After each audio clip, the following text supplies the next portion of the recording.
यं ब्रह्मा वरुणेन्द्ररुद्रमरुत स्तन्वन्ति दिव्यैस्तवैः वेदैः साङ्गपदक्रमोपनिषदैः गायन्ति यं सामगा ध्यानावस्थिततद्गतेन मनसा पश्यन्ति यं योगिनो यस्यान्तं न विदुःसुरासुरगणा देवाय तस्मै नमः। देवाय तस्मै नमः। हम लोग अध्याय नंबर 9, गीता जी का अध्याय नंबर 9 और श्लोक नंबर 24 पर चर्चा कर रहे थे। उसी का पाठ करके आगे चलते हैं। अहम ही सर्वयज्ञानां भोक्ता च प्रभुरेव च न तु मामभिजानन्ति तत्त्वेनात तत्त्वेनातश्चवति ते। 25 भी देख लें।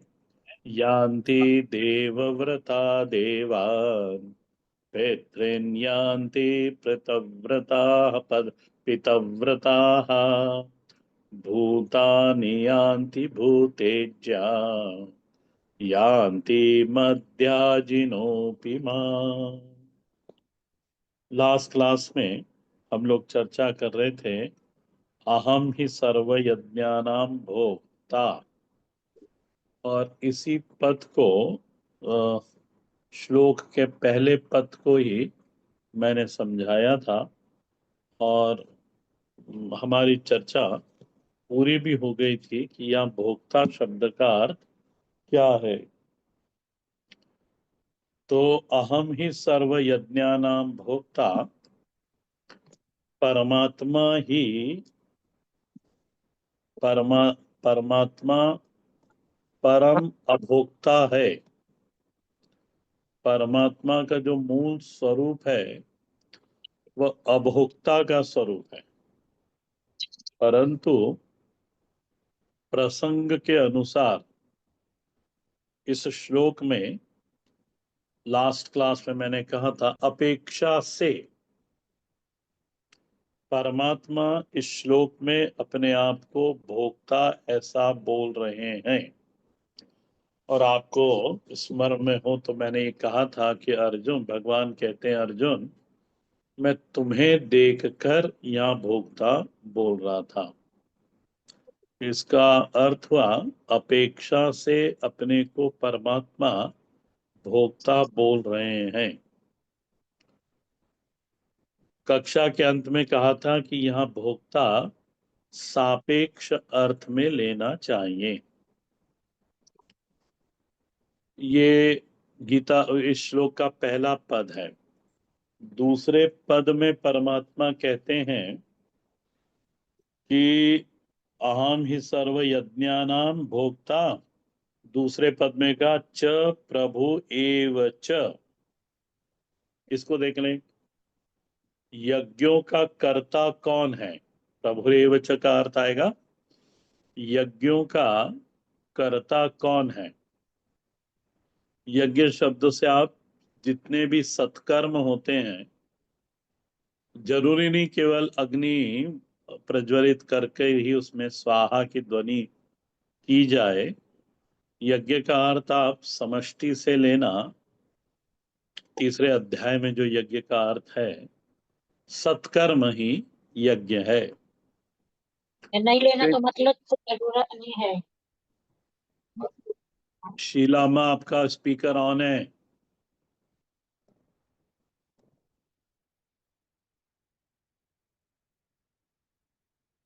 करा क्या बंद? नहीं करा? कर जी लिया? स्वामी जी, हो गया बंद। ठीक। सो कहाँ था मैं? यही तो आप लोग डिस्टर्ब कर देते हो। अभिषेक, कहाँ था मैं? यज्ञ का कर्ता कौन है? तो परमात्मा ही स्वयं ही यज्ञ का कर्ता है। मैं यज्ञ का अर्थ बता रहा था। कैसा भी सत्कर्म यज्ञ नाम से कहा जाएगा, संबोधित होगा यज्ञ नाम से। परमात्मा ही यज्ञों का प्रभु है। प्रभु एव च। प्रभु एव च का अर्थ क्या हुआ? यज्ञ का संपादन करने वाला परमात्मा स्वयं है। यज्ञ का संरक्षण करने वाला परमात्मा स्वयं है। यज्ञ को संभालने वाला परमात्मा स्वयं है। यज्ञ को पूर्णता की ओर ले जाने वाला, पूर्णाहुति कराने वाला परमात्मा स्वयं है। नहीं तो आप विचार करो, यज्ञ कर्म को संभालेगा कौन? शरीर संभाल सकता नहीं। इंद्रियां स्वयं अपने आप से यज्ञ को संभाल सकती नहीं। मन क्या स्वयं अपने आप से यज्ञ को संभाल सकेगा?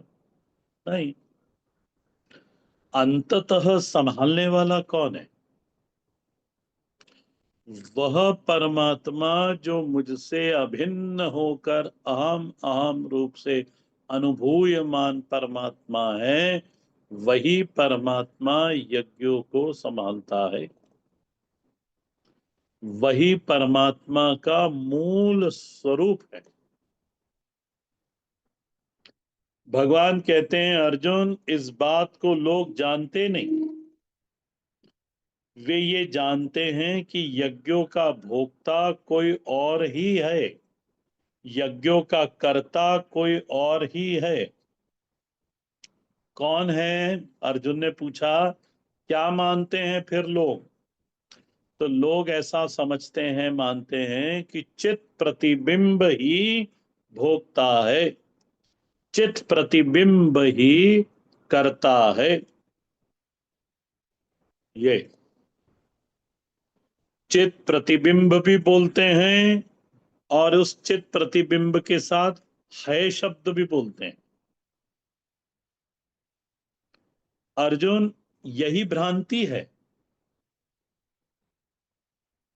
यज्ञकर्ता के मन में या साधारण व्यक्तियों में जो भ्रांति है वो यही है कि प्रतिबिंब भी बोलना और उसमें है भी जोड़ देना। विचार करो इसको। कैसे विचार करेंगे? विचार करो कि क्या प्रतिबिंब का अस्तित्व है? दर्पणस्थ तुम्हारा जो मुख है, ध्यान देना, उदाहरण से समझा रहा हूं। दर्पणस्थ जो तुम्हारा मुख है, क्या वास्तव में वो तुम्हारा मुख है?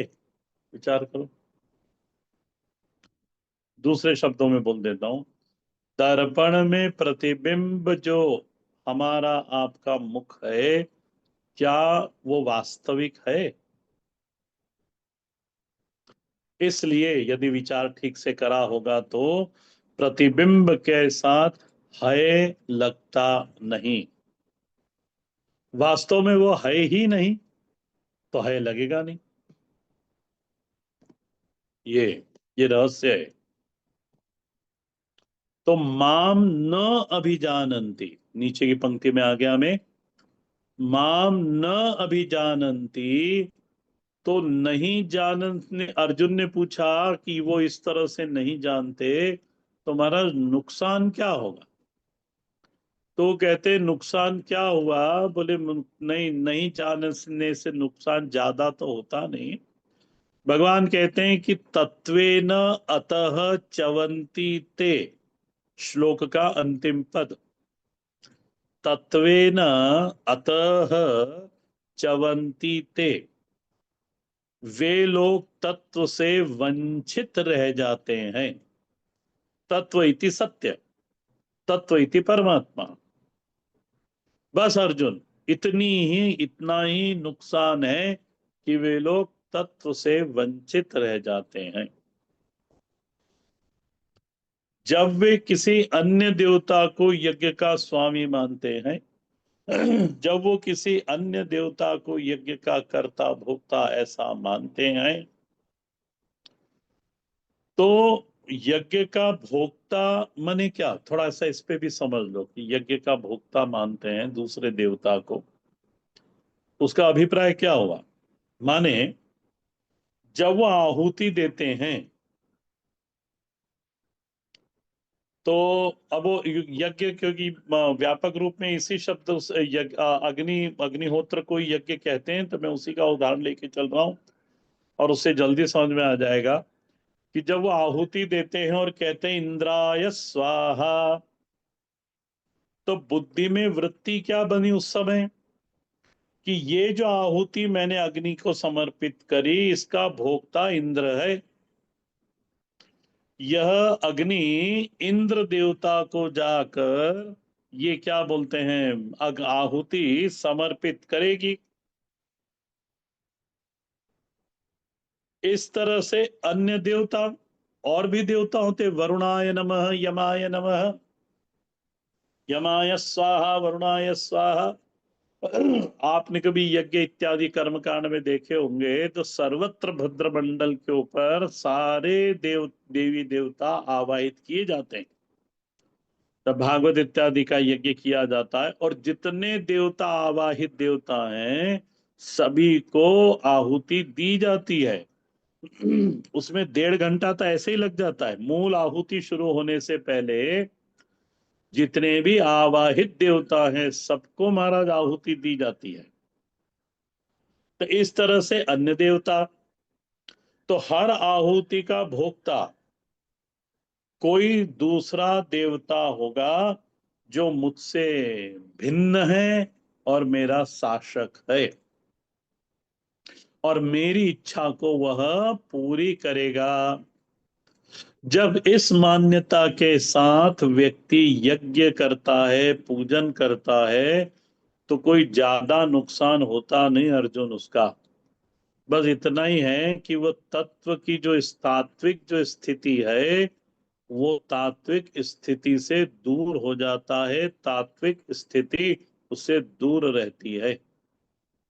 अतः तत्वेन चवंती, चवंती इति पतंती इत्यर्थ, गिर जाता है वो, तत्व के ज्ञान से गिर जाता है, दूर हो जाता है।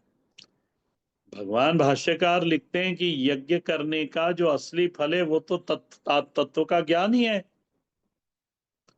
और उस वो रह गया। आपको कुछ वस्तु मिल गई, आपको कुछ, आपका कुछ काम हो गया।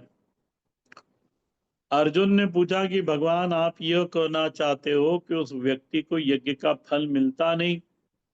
भगवान कहते नहीं नहीं, ऐसा मैं नहीं बोल रहा, उसको यज्ञ का फल तो मिलता है। जो तुम सोच रहे हो वो फल उसको जरूर मिलता है। अब देखो जरा, यदि भगवान भाष्यकार का भाष्य आपके सामने होगा तो श्लोक नंबर 24 से 25 में अंत, क्योंकि श्लोक नंबर 24 का भाष्य मैंने पढ़ा दिया था या एक बार पाठ करा था। अहम ही सर्व यज्ञानाम क्षोत्रानाम स्मार्तानाम च सर्वेषां यज्ञानाम देवतात्मत्वेन भोक्ता च प्रभु एव च। ये जो मैंने अभी अर्थ लगाया वही अर्थ है इसका। परंतु मत स्वामी को ही यज्ञ, ये भगवान ने 8वें अध्याय में कहा था, अधियज्ञो हमेवात्र इति ही उक्तम।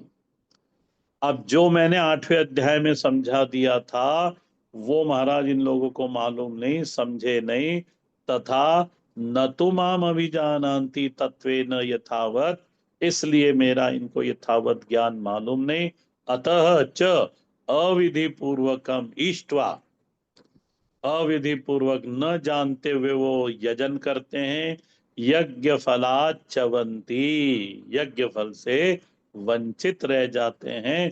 प्रच्चवंते प्रच्चवंते ते, यानी वहां से उनका पतन हो जाता है, तत्व की स्थिति से उनका पतन हो जाता है। अब 25 वाले श्लोक में आने के लिए भगवान लिखते हैं, ये अपि अन्य देवता भक्तित्मत्वेन अवधि पूर्वकम यजन्ते तेषाम अपि याज्ञ फलम अवश्यम भावी कथम। उन्होंने कहा कि ये जो अन्य देवता को प्रदान करके जो यज्ञ इत्यादि करते हैं, बोले उनको वो बोले फल तो मिलता है, अवश्यम भावी, यज्ञ फलम अवश्यम भावी। तो अर्जुन ने पूछा कथम, किस तरह से यज्ञ का फल प्राप्त होता है। तब भगवान 25वें श्लोक पे आके कहते हैं, यान्ति देवव्रता देवान पित्रान यान्ति पितृव्रता भूतानि यान्ति भूतेज्या यान्ति मध्याजिनोपि माम। इसको देख लो। भगवान कहते हैं कि यान्ति, क्या क्या फल मिलता है। तो पहला पद देखना, श्लोक नंबर 25 का, यान्ति देवव्रता देवान। जिस देव को प्रधान करके आपने यज्ञ पूजन करा है, पहले वे देव भाव को प्राप्त होते हैं।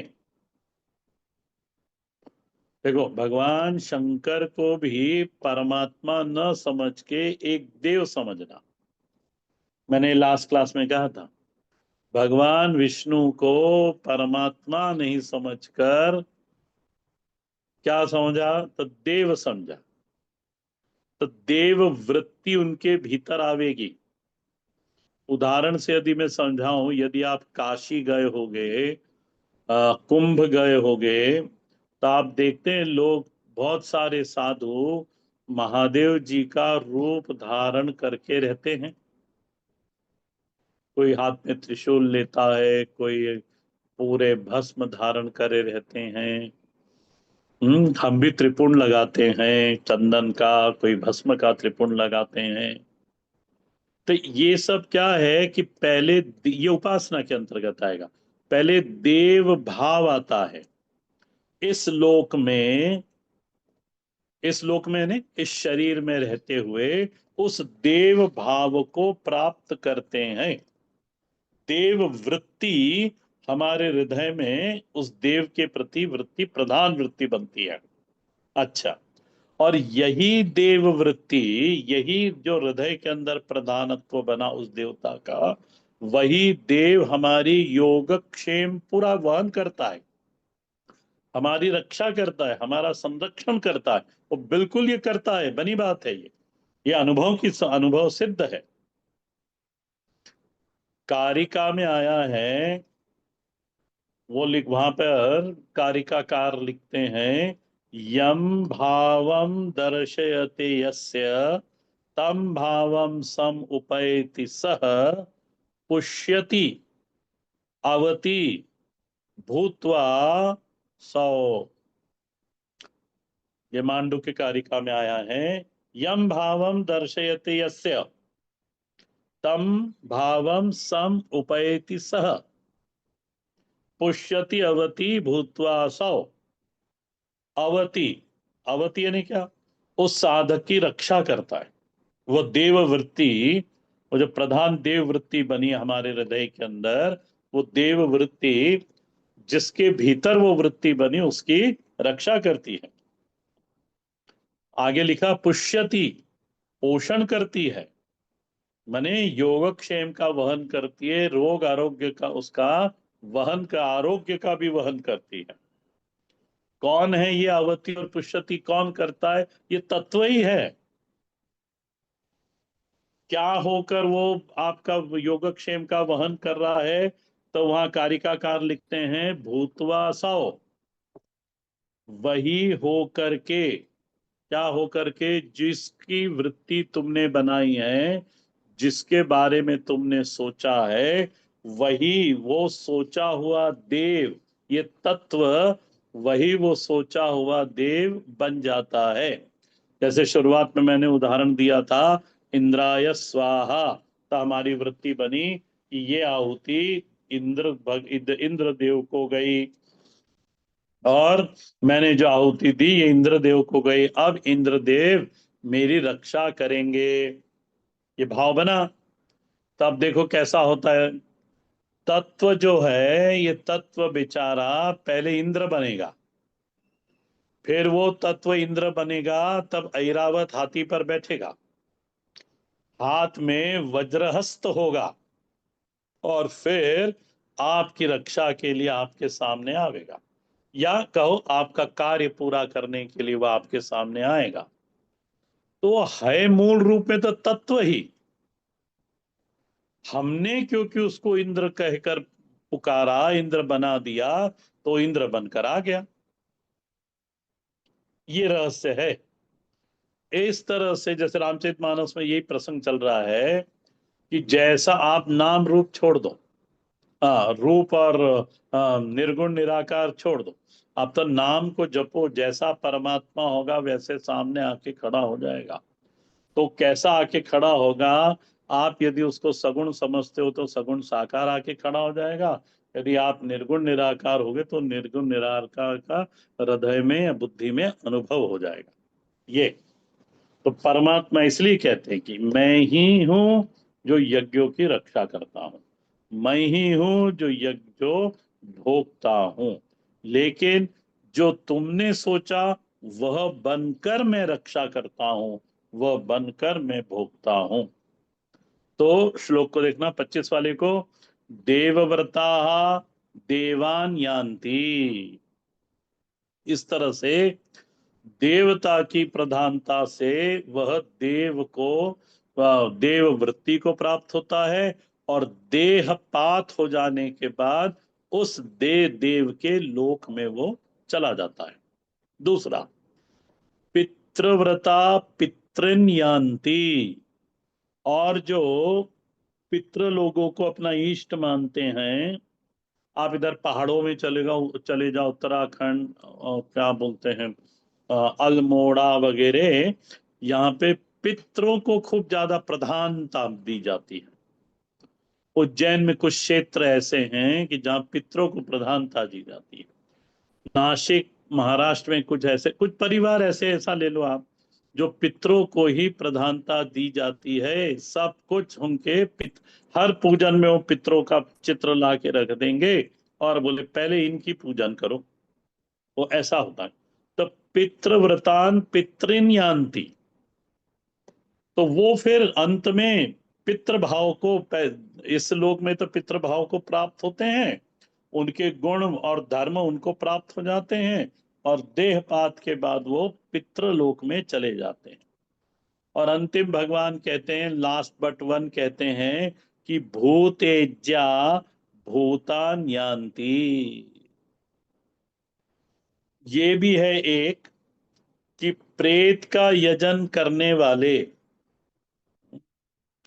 भूत प्रेत भैरव, इनका यजन करने वाले, आप कभी देखा है कि नहीं आप लोगों ने, मुझे नहीं मालूम, पर महाराज वो जीते जी ही प्रेत रूप ही दिखाई देते हैं। और शरीर छूटने के बाद तो निश्चित प्रेत लोक में जाएंगे, पर वो जीते जी यदि आप उनको देखो तो बिल्कुल प्रेत लोक पे ऐसे दिखाई देते हैं जैसे ये साक्षात प्रेत है। उनका बोलना, उनका हंसना, उनका जीवन, उनकी दिनचर्या बिल्कुल प्रेतवत होती है। हमने तो बहुत देखे महाराज। तो वो बिल्कुल वैसे ही दिखते हैं।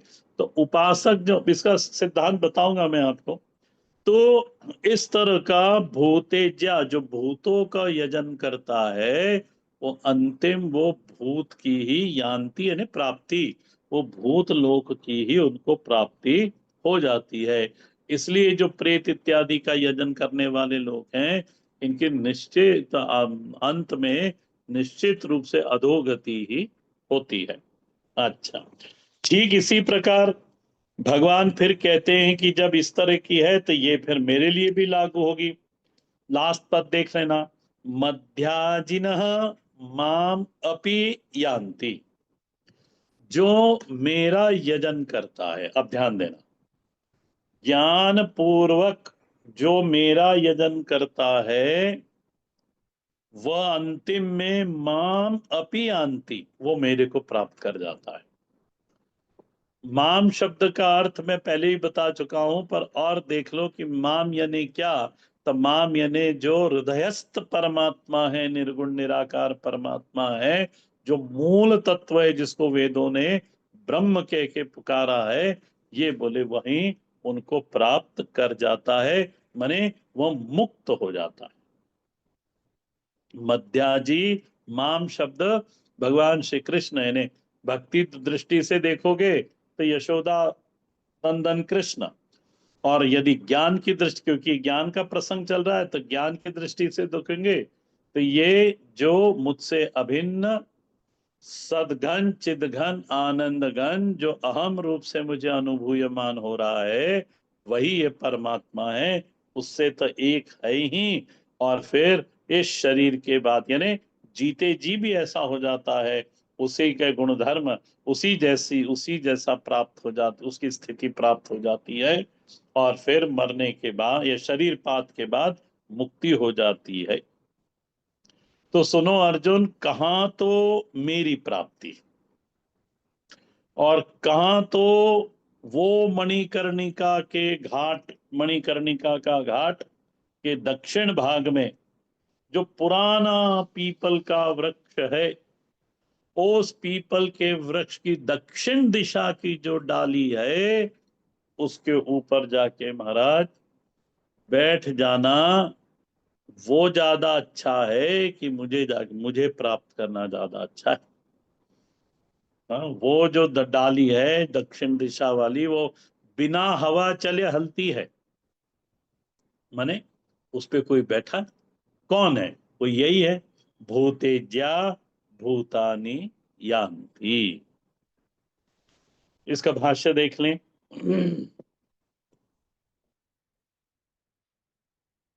यान्ति गच्छन्ति देवव्रता देवेषु व्रतम नियम भक्ति ही च येषां ते देवव्रता देवान्यान्ति। वही जैसे मैंने बताया, किसी प्रधान देवता को, किसी को आपने देवता बनाया, उसके जो भी यम नियम इत्यादि हैं, जैसे पुराने, अब तो मेरे को लोग मिलते नहीं ऐसे, पर पुराने संतोषी माता का व्रत करते थे, तो शुक्रवार के दिन खट्टा नहीं खाना, गुड़ चने का भोग लगाना, 9 बालकों को, फिर 16 जब शुक्रवार हो जाते हैं तब 9 बालकों को भोजन करा के उसका उद्यापन करना। तो गच्छन्ति देवव्रता देवेषु व्रतम नियम भक्ति, बिल्कुल भक्ति और श्रद्धा पूर्वक, च येषाम ते देवव्रता, वो देवव्रता लोग क्या, देवानियांति, वो फिर संतोषी माता के लोक में चले जाते हैं। फिर पृत्नेन अग्निश्वत्वादीन यान्ति पितृव्रता। पितृन और अर्थ क्या करा, अग्निश्वत्वादीन, यानी अ, पितर लोक है एक वहां पर। हमारे यहाँ 14 भुवन में तो एक भुवन में पितर लोक है। वो पितरों को 16 दिन में या उस दिन तिथि के दिन आवाहित करके अग्नि में आवाहित करना, या ब्राह्मण के अंदर आवाहित करके उसको जो भी आपने हविष बनाया है वो उसको देना, उसको कहते हैं अग्निष्टत्वाधीन। इस तरह से जब उनका यजन किया जाता है, एक एक हिरण्य श्राद्ध भी होता है, उसके अंदर आवाहित ब्राह्मण को या आवाहित अग्नि में, उसकी विधि है अलग अलग प्रकार से। ये घर का बनाए हुए गाय के दूध का पेड़ा और गाय के ही दूध का दही, वो कठिन है थोड़ा, उसको अर्पित किया जाता है। वो श्रेष्ठ होता है, पर वो है कठिन। तो उस तरह से वो करते हैं लोग। हाँ, पितृ महाराष्ट्र में तो देखा मैंने। तो पितृव्रता, ये पितरों को प्रदान करके कुछ भी मंगल कार्य हुआ, घर गृह प्रवेश हुआ या विवाह इत्यादि हुए, तो पितरों को जरूर उनके नाम का उनका हिस्सा निकाला जाएगा। एक दिन पितरों का श्राद्ध इत्यादि किया जाएगा, नांदी श्राद्ध इत्यादि, और फिर आगे के कार्य होते हैं।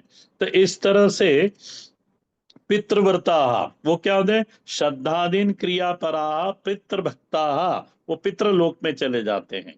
आपको कभी रामचरितमानस की याद आ रही हो तो अहिल्या जी की अंतिम पंक्ति में, दोहे में गोस्वामी जी लिखते हैं कि गई पितृलोक, क्योंकि उनका पूरा ध्यान उनके पति में था। तो अहिल्या, अभी वो अहिल्या जी पितृलोक में चली जाती हैं और अपने पति के पास, उनके पति पितृलोक चले गए थे, उनका पूरा ध्यान अपने पति में था, तो अहिल्या जी पितृलोक चली जाती, इस तरह से पितृभक्ता। अच्छा, फिर अब देखो ये लास्ट बट वन के लिए कहा भूतानी। ये भूतानी का अर्थ क्या कराया? तो विनायक मातृगण चतुर्भि भगिन्यादीनी। ये षोडश मातृका, इनका विनायक अलग होता है, इनकी देवी चामुंडा अलग होती है, और उन सबको आवाहन करके उनका मंडल बनाकर, फिर स्वयं का कवच रक्षा बनाकर, फिर उसका जिस प्रेत को सिद्ध करना है उस प्रेत को फिर आवाहित किया जाता है। हाँ, स्वयं की सुरक्षा के लिए, या उनका विनायक अलग होता है। तो विनायक मातृगण चतुर्भि भगिन्यादीनी, ये चतुर्भि भगिन्यादि में ये योगिनी आती हैं। यान्ति पूज्या भूतानां पूजिका, तो ये लोग इनकी पूजन करते हैं। तो यान्ति, अच्छा ये तो हो गया, तो कहाँ जाते हैं? तो भूत लोक में ही जाते हैं, भूतानां पूजिका। और फिर भगवान ने लास्ट में कहा यान्ति मद्याजिनो, जो मज्जन शीलाहा वैष्णवाहा माम एव समाने अपि आयासे। हाँ, ये अलग बात है। उन्होंने कहा कि जो मेरे बारे में ही श्रवण करता है, मेरा ही मनन करता है, और निनिध्यासन में ज्ञान की स्थिति है यहाँ पर, बोले वह तो फिर मेरे भाव को ही प्राप्त हो जाता है। भगवान कहते हैं समान अपि आयासे न मामेव न भजन्ते अज्ञानात्, कि मेरे यजन करने में जो आयास प्रयत्न की आवश्यकता है, उससे कई अधिक आयास देवताओं के यजन करने में है, परंतु तो भी मनुष्य अज्ञान के वशीभूत होकर श्रवण मनन निध्यासन न करके वो देवताओं की, बोले लेटते लेटते परिक्रमा डाली जाती है, तो वैसा वो करता है। समान आया से असमान अपि आया से, एक जैसे ही आयास होता है। श्रवण मनन निधिध्यासन भी कोई इतना सरल नहीं है, बड़ा ये भी कठिन है, और देवताओं के नियम इत्यादि भी बड़े कठिन है। तो समान अपि आयासेन मामेव न भजन्ति अज्ञानात् ते तेन ते अल्प फल भाजी भवन्ति इत्यर्थः। बोले वो अल्प फल को प्राप्त होकर, अल्प फल का प्राप्त होना यानी क्या? तत्व तत् से तो गिर गए, और फिर आपकी जो कामना है वो पूरी हो गई। वो बस पूरी हो जाने के बाद वो जो उसका कर्म है वो भी खत्म हो गया, फल आपको प्राप्त हो गया, थोड़े दिन बाद वो भी फल खत्म हो जाता है। बस फिर वापस वैसे ही कि वैसे वही चौराया। भगवान कहते इसलिए तेन ते अल्प फल भाजी भवंती इत्यर्थः, वो अल्प फल को ही प्राप्त करते हैं, न केवल भक्तानाम अनावृत्ति लक्षणम। फिर भगवान आगे इसमें अपना स्वयं का यजन कैसे करना, मध्याजी, ये जो शब्द दिया है ऊपर, इसका विस्तार फिर भगवान यहाँ पे 26, 27, 28 में करेंगे। इसका श्लोक नंबर 25 का एक सिद्धांत है, और वो सिद्धांत तो में विस्तार चाहिए उसको सिद्धांत समझाने के लिए, पर आप इतना एक पंक्ति सुन लो, और लिखना हो तो फिर इसको लिख के स्वयं भी विचार करना कि उपासक की गति उपास्य होती है।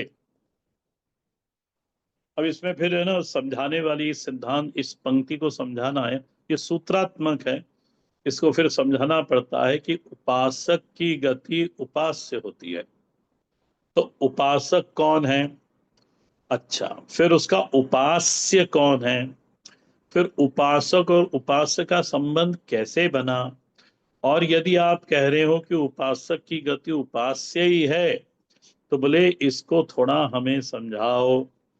तो उसमें एक उदाहरण ऐसा समझो कि जब भारत स्वतंत्र हो रहा था तब अनेक प्रकार के नेताएं थे बड़े। तो दो दल थे, गरम दल और नरम दल। तो उन नेताओं का को देखकर प्रभावित होना और प्रभावित होकर हमने उन नेताओं जैसी ही धीरे धीरे वाणी, हमारी रहनी, हमारे विचार, हमारी वेशभूषा, ये सब उनके अनुरूप हो जाती है। और इसलिए आपने देखा होगा कि पढ़ा होगा कि नेहरू कुर्ता उस समय निकला था, कोई शास्त्री जी का अनुसरण करता था, कोई बाण गंगाधर तिलक इनका अनुसरण करता था, गांधी जी का अनुसरण करने वाले थे बहुत से गांधीवादी लोग। तो ये इसको इसको उदाहरण सामने रखकर बस इसी तरह से मेरी बुद्धि में जो श्रद्धेय है, मेरी बुद्धि में जो आदरणीय है, मेरी बुद्धि में जिसके प्रति महत्व बुद्धि है, उस व्यक्ति की हर चेष्टा, उस व्यक्ति के है हर कर्म मेरे लिए आदरणीय है और प्रेरणा देने वाले हैं।